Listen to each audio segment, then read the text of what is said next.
This is the story of an imperfect coin in an imperfect coin collection. Some coins have had a harder life than others, just like some of us, eh? The 1924 halfpenny is considered harder to find for the period.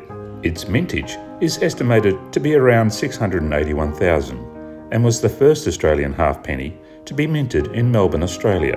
The obverse of the coin looks in pretty good shape, with King George V still looking quite regal in his robe and with his crown still showing at least a few pearls on its band. Turning the coin over to see the reverse by W.H.J. Blackmore reveals a sadder story.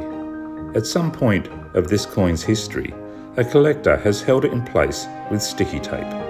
The tape has then been removed, but some of the adhesive was left behind. Understandably, this coin was then cleaned in an attempt to remove this eyesore, without a lot of success, I would say.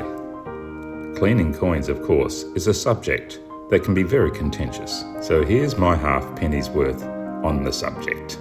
Not everyone has an unlimited amount of money to spend on their coin collection. This is definitely the case for the proud owner of Kev's coin collection.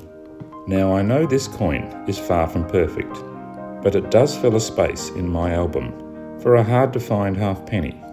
So what should I do with this clean coin? Throw it in the bin?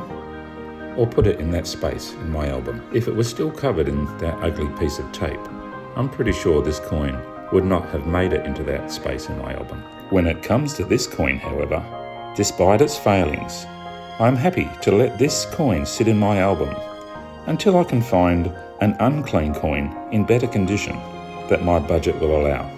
What are your thoughts? Am I a sellout or just your average, genuine, pragmatic collector? Let me know in the comments.